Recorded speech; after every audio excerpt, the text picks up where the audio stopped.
guys, it's not over for southern Italy, for the Naples region, and especially not for Pozzuoli.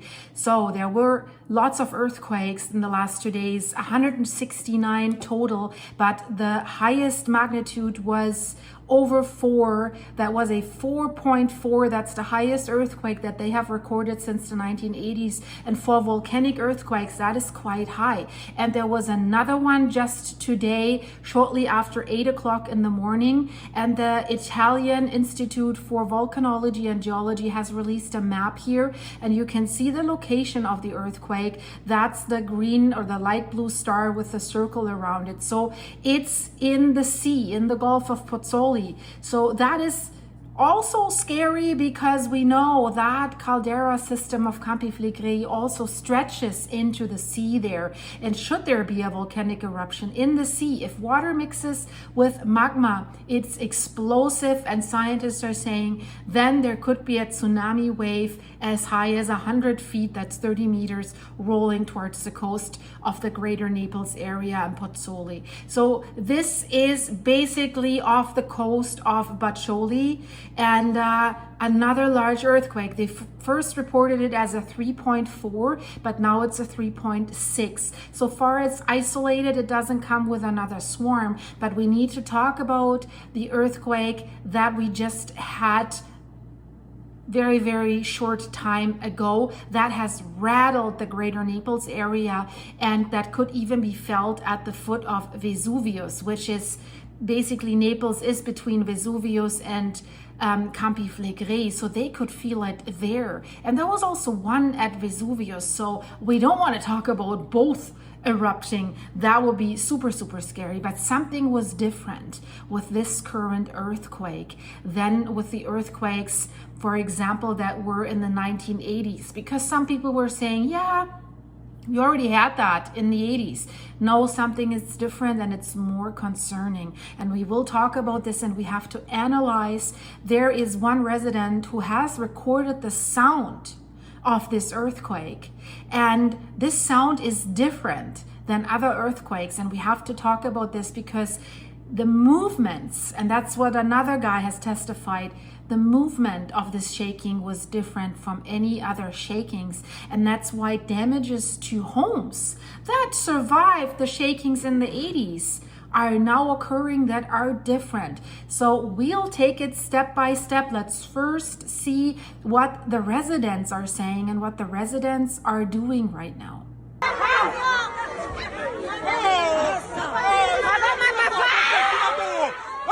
The residents are angry, but they're also frightened and they're also desperate. So it's all over the Italian newspapers.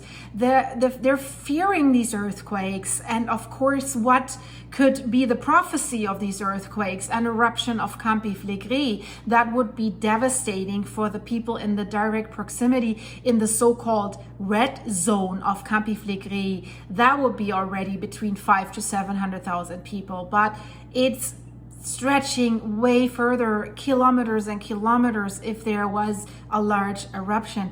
Residents are saying, we have no help. We're desperate. So I'll show you a video here where you see people ran onto the street when their homes were shaking, and then they were standing out there on the street not knowing what to do, waiting for instructions or evacuations or anything. And then you see this car here. It's a car, I believe it's the Italian Civil Defense. And as Italians are, right? They're hot-hearted. I love this. So they make their feelings known and they react. So that guy that sits in the car, poor guy, it's not his fault. He's just following instructions. So, but he, of course, he gets the anger. So they're running towards him. They're running after him. They're opening the doors of his car. Watch this.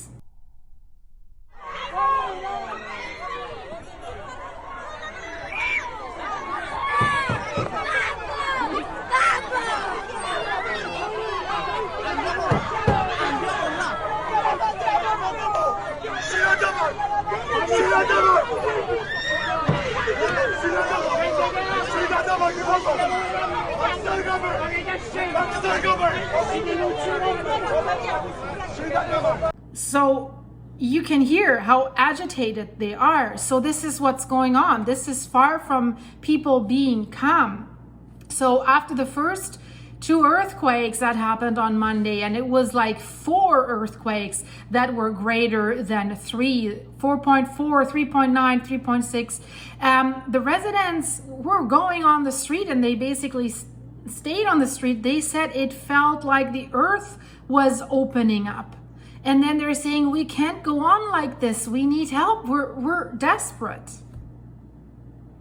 You see a picture here of the people in Pozzuoli. They're going on the streets, and you see it's old buildings, old stone buildings that are not built to any codes, and you see it's narrow roads, everything is stone, and of course a lot of damages occurred. It's like nothing collapsed, but cracks in homes, and some are uninhabitable, and stucco fell, pieces of wood, pieces of stuff that was attached to the homes. The residents of Pozzuoli are saying no one helps us. And one scientist said, you know, there's many lies out there, there's many stories told, but the volcano is telling the truth.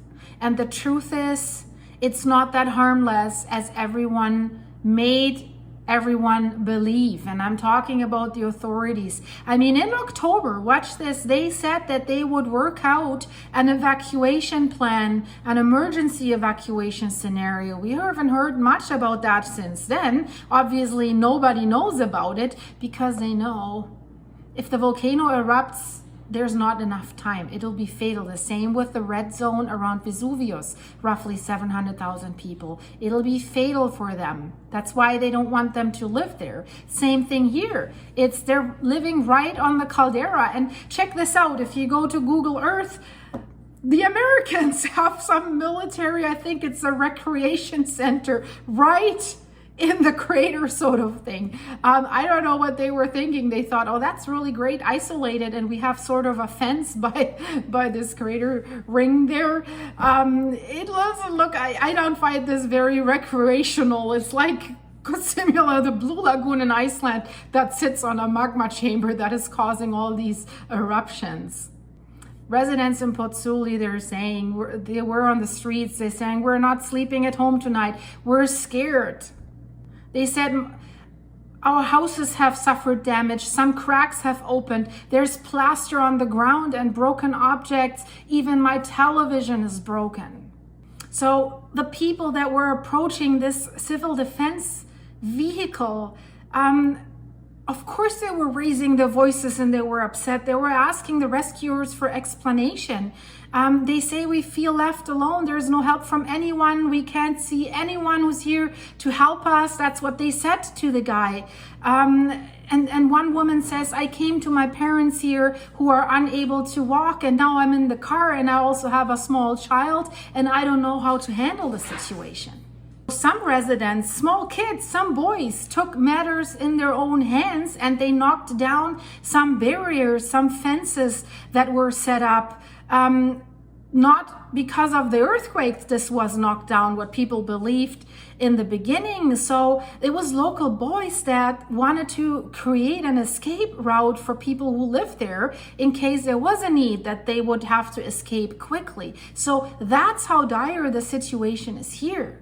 And then the authorities have set up several tent areas where people spent the nights in tents, but that's not the solution, because let's imagine there's something bigger happening. And the INGV is warning, the Italian Institute of Volcanology and Geology is warning that they have to brace for an even bigger earthquake.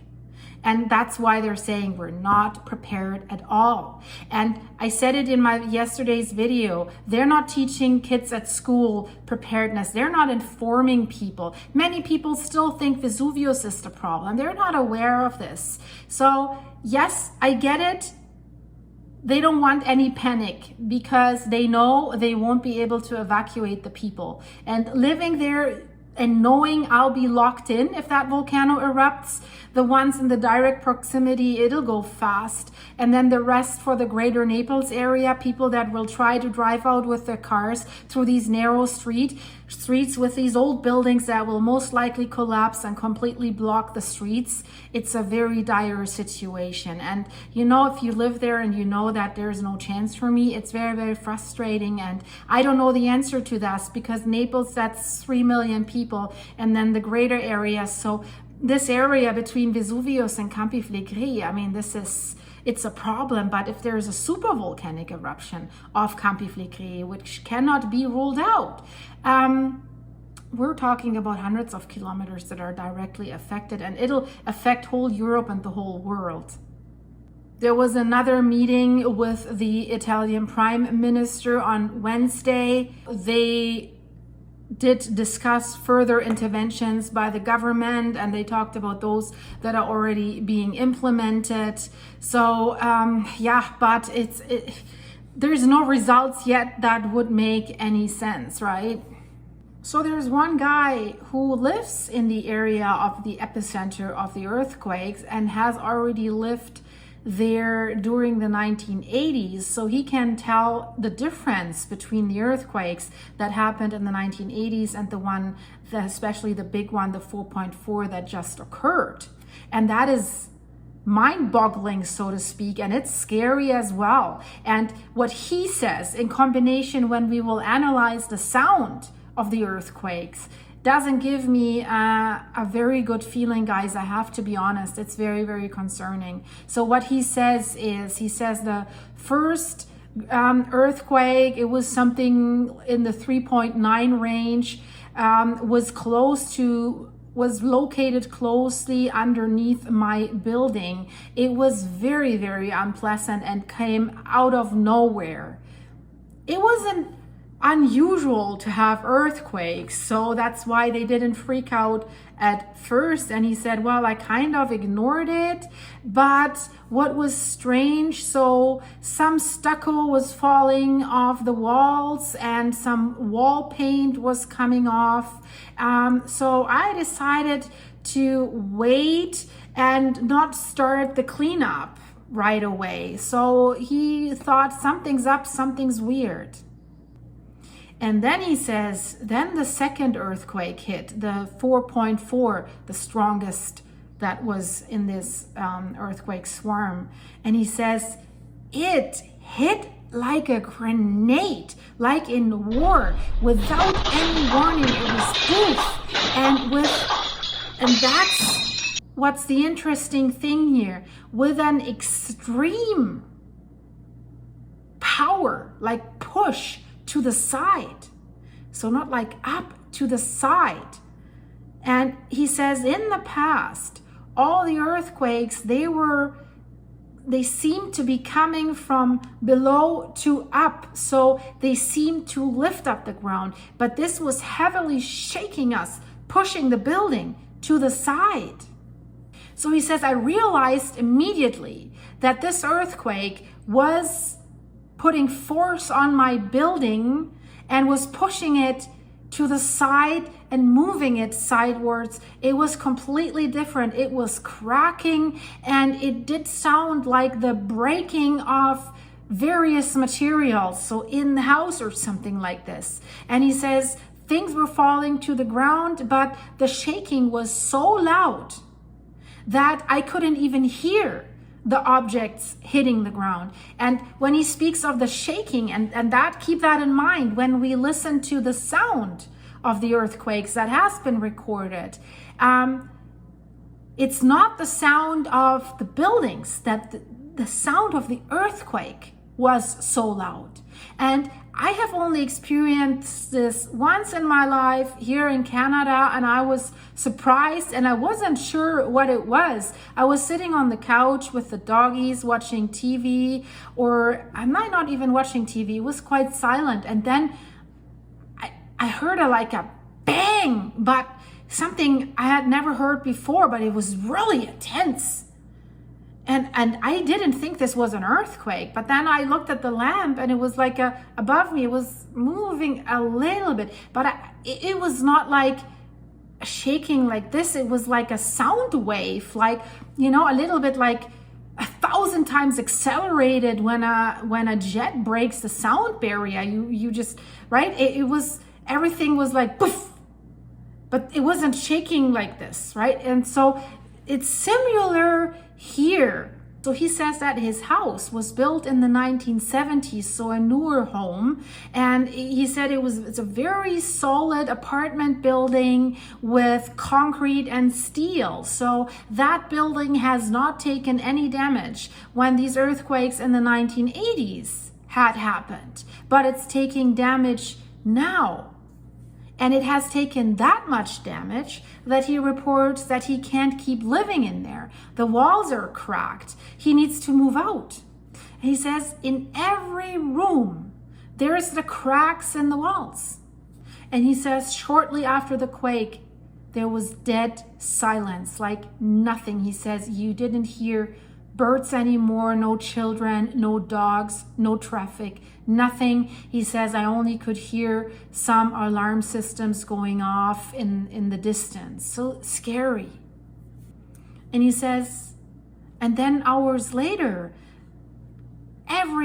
all the residents were up on the streets. He says cars with families were standing around, the fathers in shorts and flip-flops. They were trying to reach someone on the phone.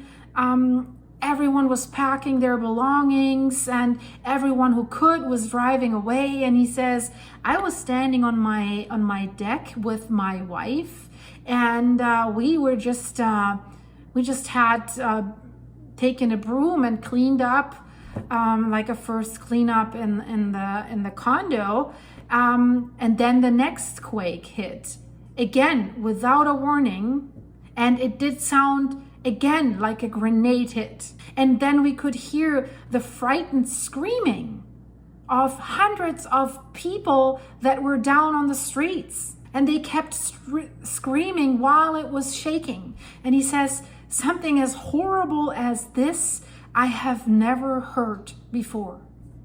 And he says it has like gone through my body, through every bone of my body, and this is something that I will never forget, these frightened screams. And of course, people now are aware that it's not only the earthquakes, that something else much worse could happen if there was a volcanic eruption. And I think that accelerates the fear and probably the screaming. So you have to understand this horizontal pull of this quake that is extremely dangerous for buildings and their foundations. So since the INGV has announced there could be even stronger quakes, if this is repeating, it could lead to way more damage and even collapsing of homes. What the residents also says, the worst is the uncertainty, is the not knowing. It can happen, it can hit us again every second. We only have questions, no answers, and we have fear, we're frightened. So his description matches with all the reports that I have previously talked about. And now let's listen to that sound again and be aware that the sound that you hear, that's not the glass breaking, that is the earthquake. And really try to separate this, because when you hear it and you don't know, you think, yeah, that's just the rattling of the house, of the cupboards, of the glasses. It is the earthquakes, and it's a different tone, it's a higher tone range. Listen to it one time, then we talk about it, and then we'll listen to it again.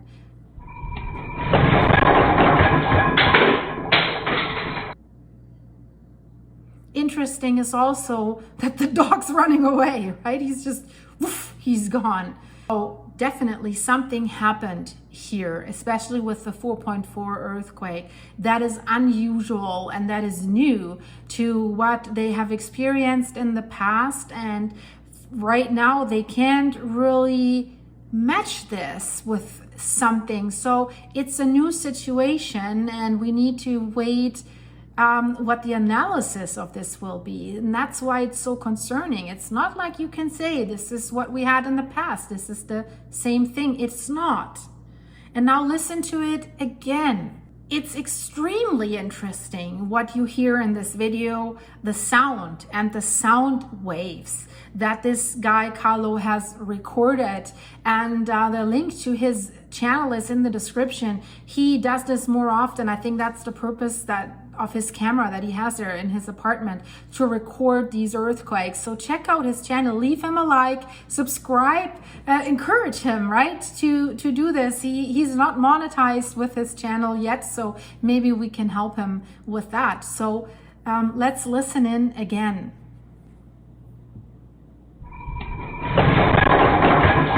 So do you hear the sound that comes before the bang? This do you hear that? So now that we've listened to it again, maybe now you're starting to realize what I'm talking about. It really sounds like a missile is coming and then boof, like boof, right?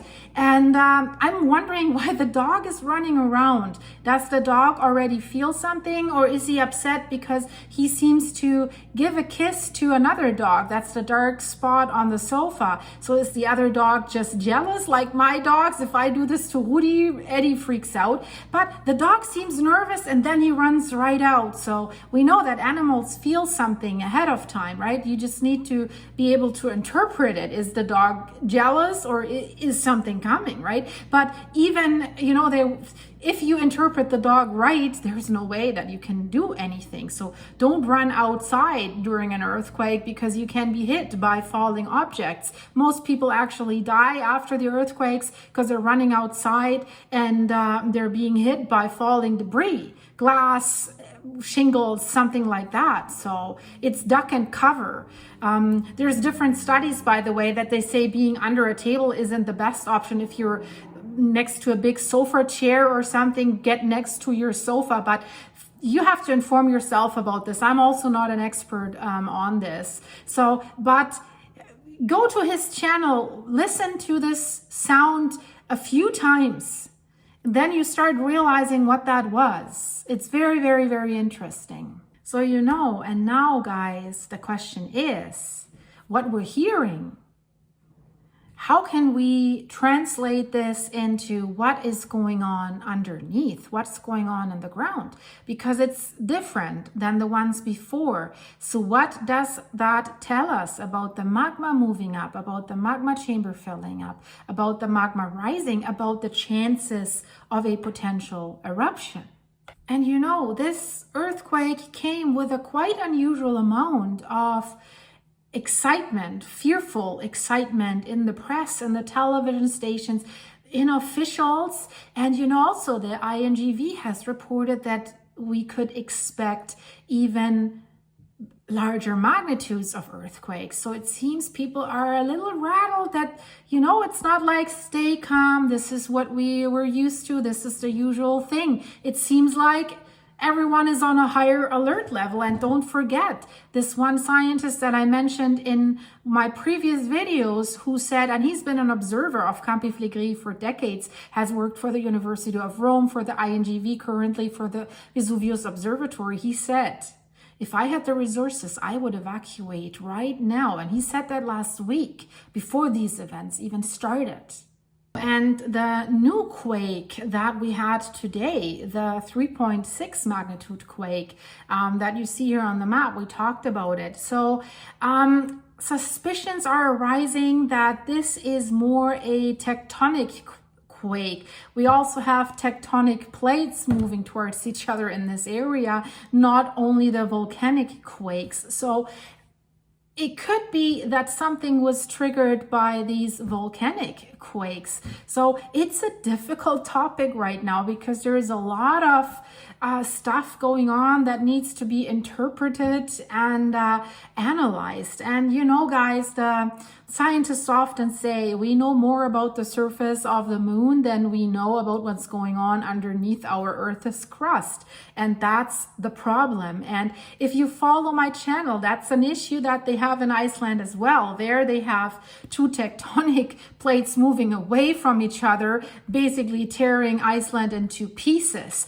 And that opens the way for magma to come to the surface. So they have magmatic quakes, they have tectonic quakes, and how much does that interlock, and one thing causes the next thing. So that is something, and that's why I think everyone understands now that this is another level of alertness, and the residents are feeling it as well. I will keep you updated about this, guys. There's more stuff that I want to talk to you about. There's more studies and analyzations, but I'll do this in the next video.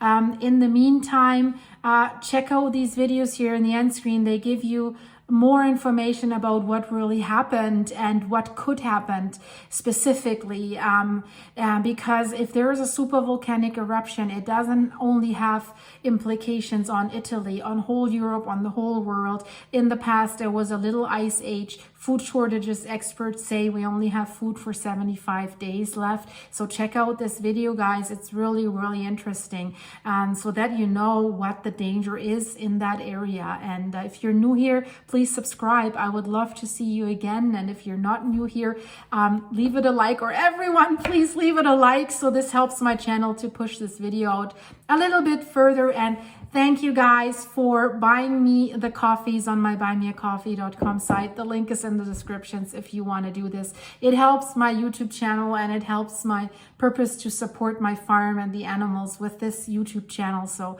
I'm very grateful for this. Thank you so much. And for the supers you're sending me here in the comments, thanks so much, guys. It really helps a lot. And I hope to see you very, very soon. I think there'll be another video out today because there's so much to report, and there'll be an update about Iceland as well, guys. So see you very, very soon. I have to go out and take care of the animals, but then I'll be back inside, and then the night shift, the YouTube night shift starts. Thank you, guys. Bye-bye. Oh, and you are wondering what's behind me in the fridge. It's this. I made a big batch of cold brew so that I have the source right behind me when I'm working on my YouTube videos, filming and editing and doing my stuff. I just need to grab behind me, open the door, and there's my fix. Thank you, guys. Bye-bye.